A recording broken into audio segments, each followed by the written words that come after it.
أعوذ بالله من الشيطان الرجيم. بسم الله الرحمن الرحيم.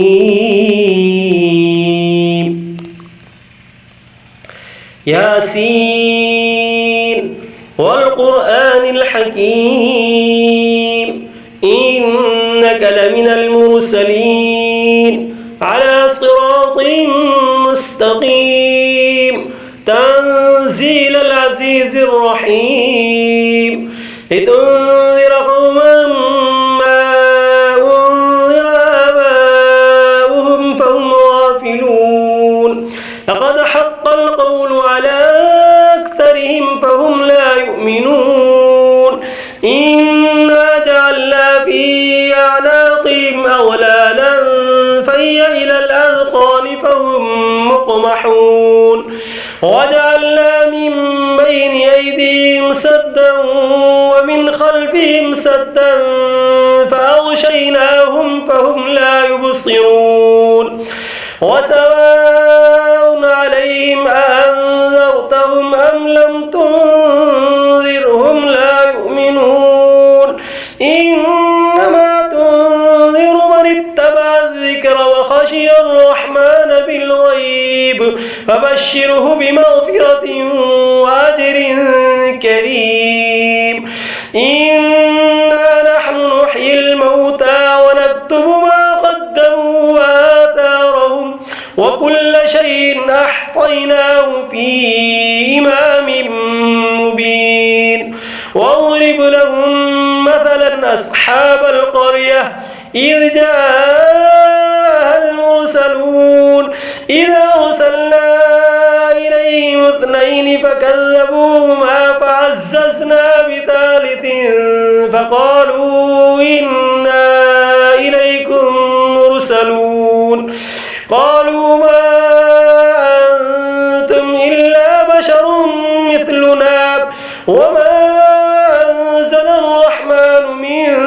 شيء إن أنتم إلا تكذبون قالوا ربنا يعلم إنا إليكم لمرسلون وما علينا إلا البلاغ المبين قالوا إنا تطيرنا بكم لئن لم تنتهوا لنرجمنكم وليمسنكم منا عذاب أليم قالوا طائركم معكم أئن ذكرتم بل أنتم قوم مسرفون وجاء من أقصى المدينة رجل يسعى قال يا قوم اتبعوا المرسلين اتبعوا من لا يسألكم أجرا وهم مهتدون وما لي لا أعبد الذي فطرني وإليه ترجعون أتخذ من دونه آلهة إن يردني الرحمن بضر لا تغن عني شفاعتهم شيئا ولا ينقذون إني إذا لفي ضلال مبين إني آمنت بربكم فاسمعون قيل ادخل الجنة قال يا ليت قومي يعلمون بما غفر لي ربي وجعلني من المكرمين وما أنزلنا على قومه من بعده من جند من السماء وما كنا منزلين إن كانت إلا صيحة واحدة فإذا هم خامدون يا حسرة على العباد ما يأتيهم من رسول إلا كانوا به يستهزئون ألم يروا كم أهلكنا قبلهم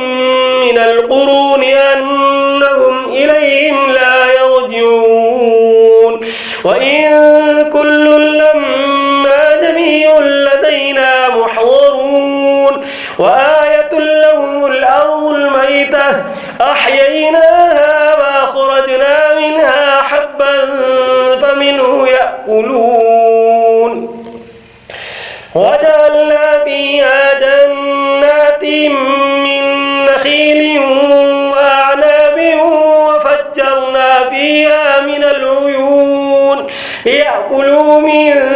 ثمره وما عملته أيديهم أفلا يشكرون سبحان الذي خلق الأزواج كلها مما تنبت الأرض ومن أنفسهم ومما لا يعلمون وآية لهم الليل نسلخ منه النهار فإذا هم مظلمون والشمس تجري لمستقر لها ذلك تقدير العزيز العليم والقمر قدرناه منازل حتى عاد كالعرجون القديم لا الشمس ينبغي لها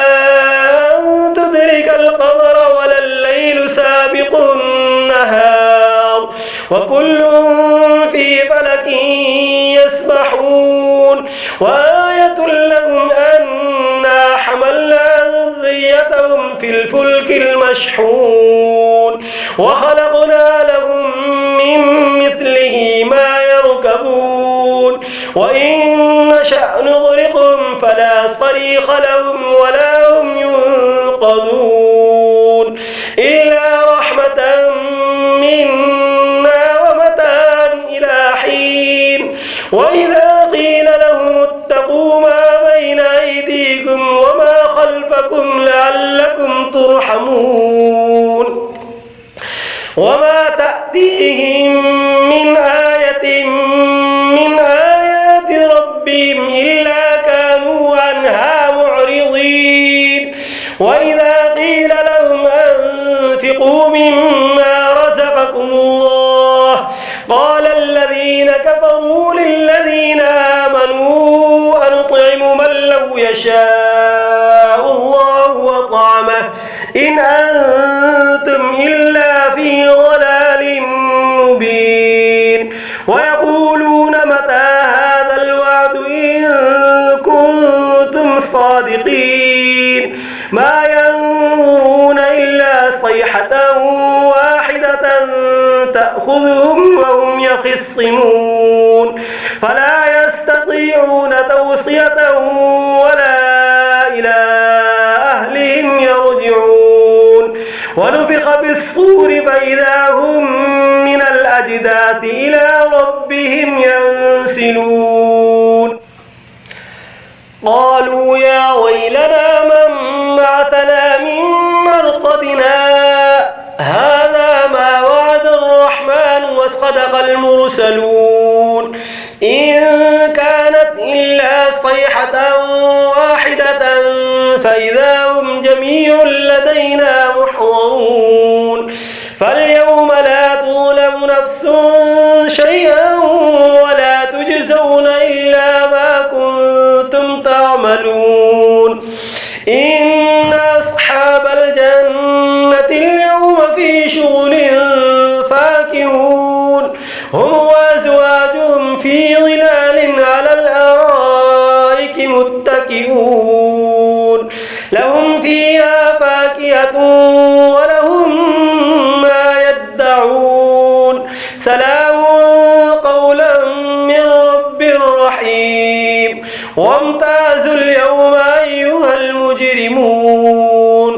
ألم أعهد إليكم يا بني آدم ألا تعبدوا الشيطان إنه لكم عدو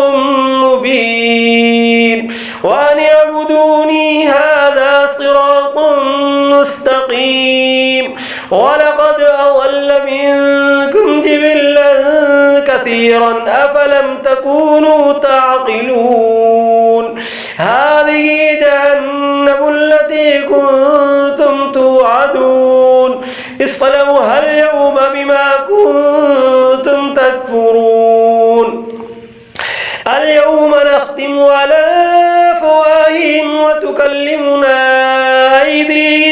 وتشهد أرجلهم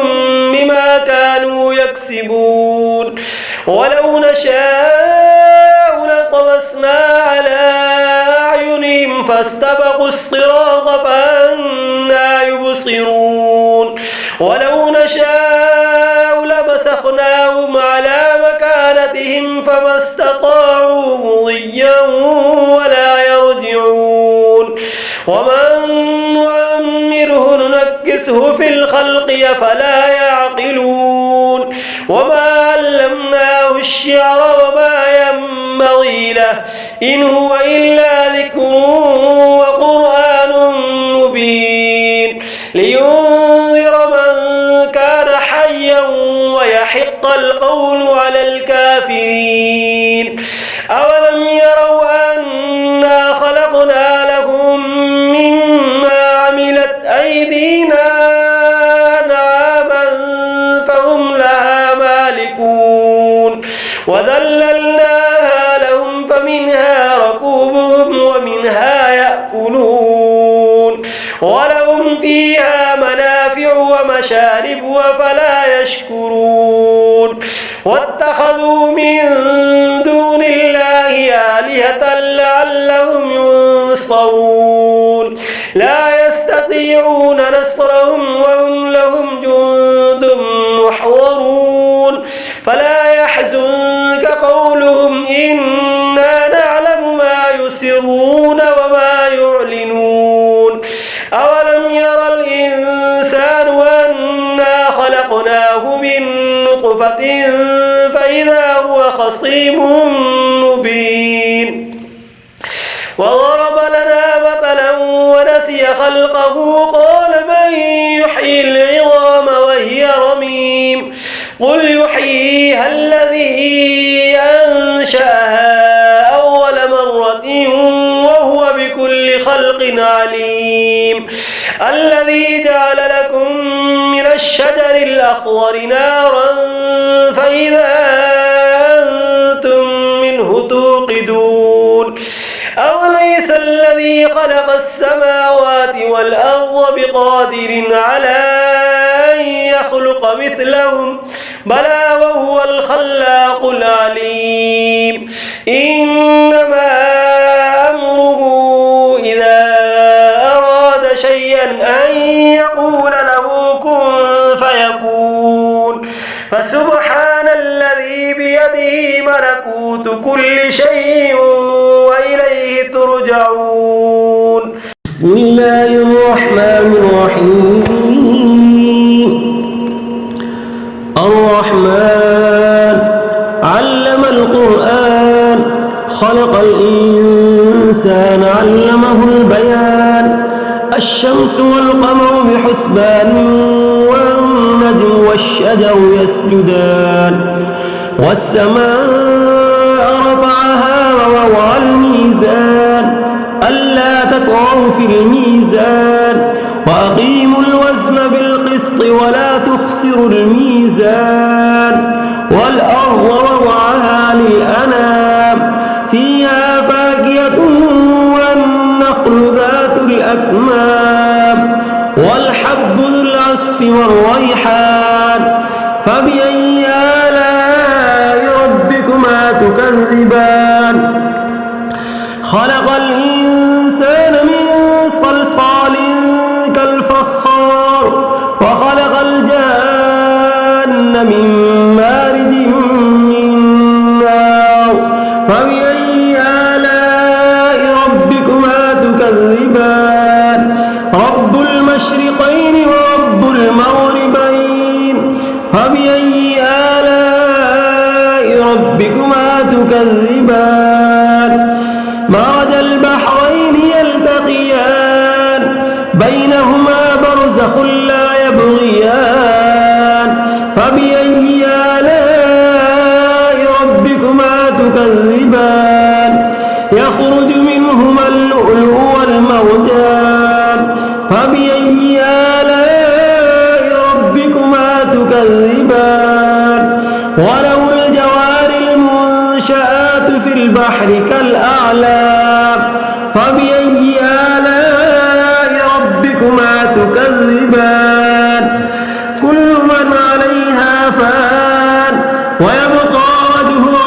ذو الجلال والإكرام فبأي آلاء ربكما تكذبان يسأله من في السماوات والأرض كل يوم هو في شأن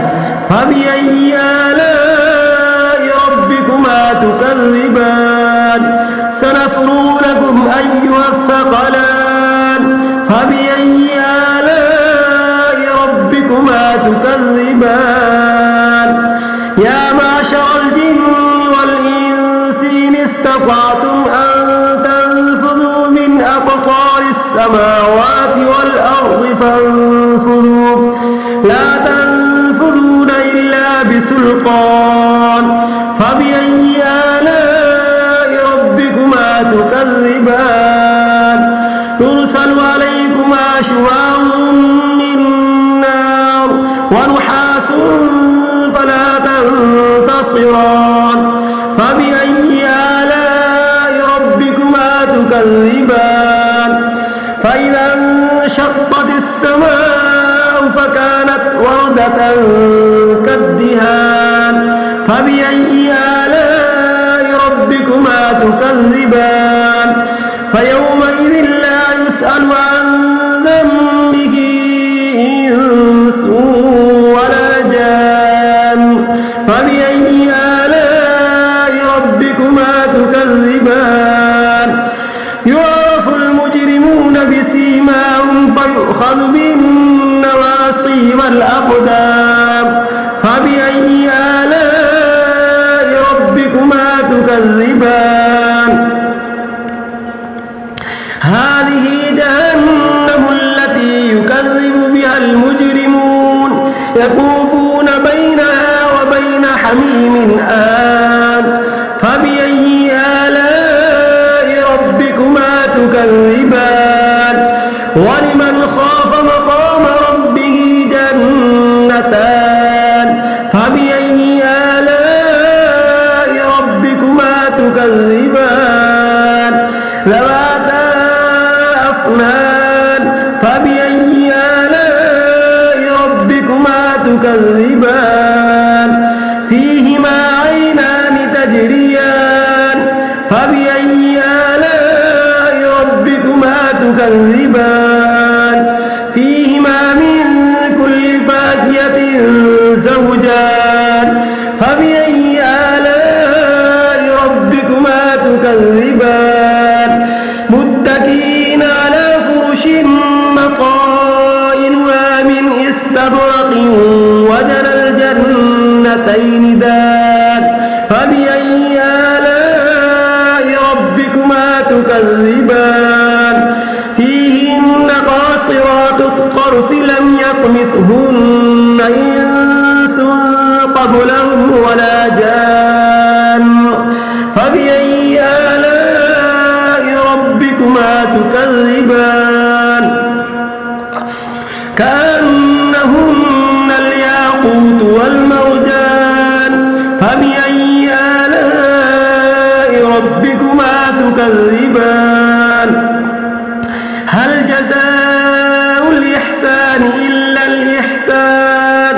فبأي آلاء ربكما تكذبان ومن دونهما جنتان فبأي آلاء ربكما تكذبان مدهامتان فبأي آلاء ربكما تكذبان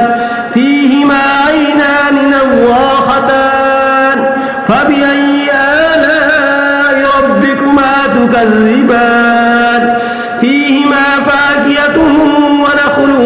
ورمان فبأي آلاء ربكما تكذبان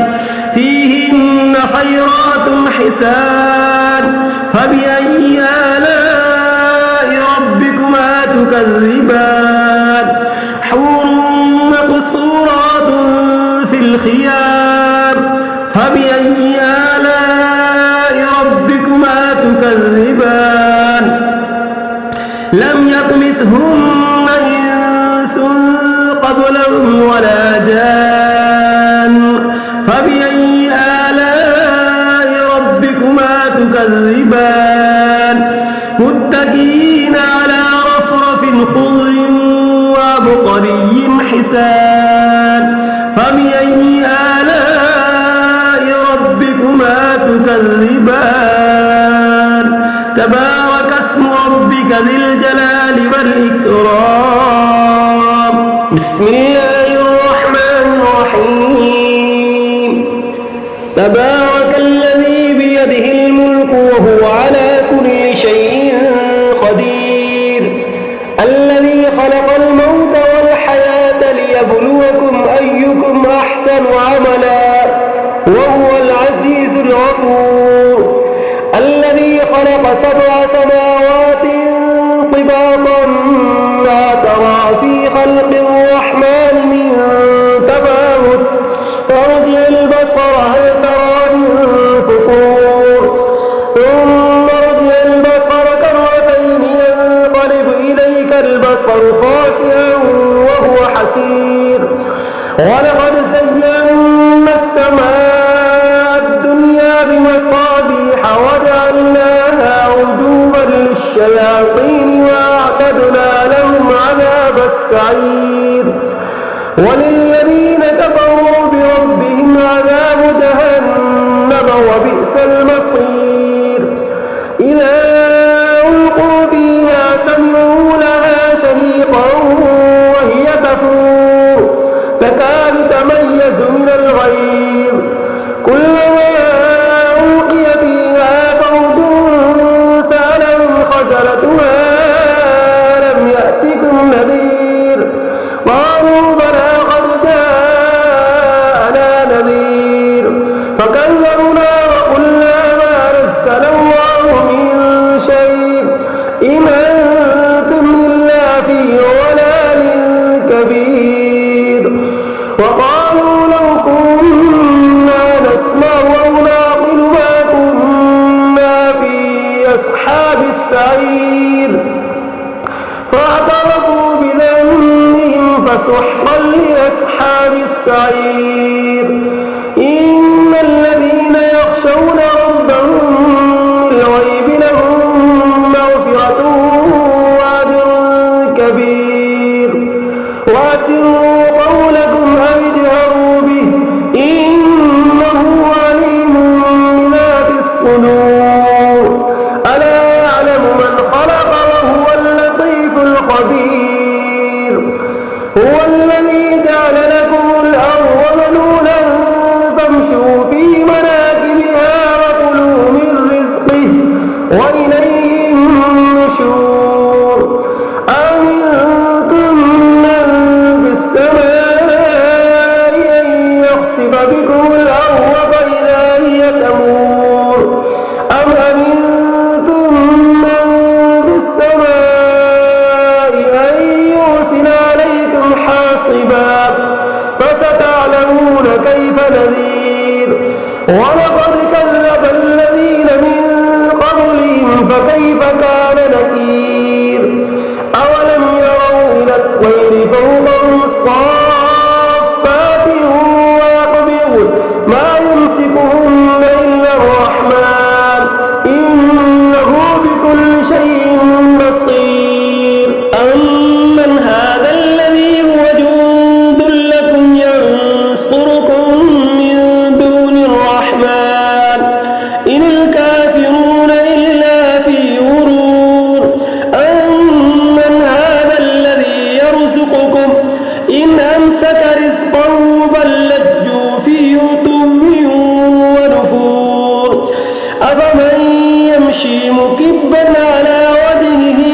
أهدى أمن يمشي سويا على صراط مستقيم قل هو الذي أنشأكم وجعل لكم السمع والأبصار والأفئدة قليلا ما تشكرون قل هو الذي ذراكم في الأرض وإليه تحشرون ويقولون متى هذا الوعد إن كنتم صادقين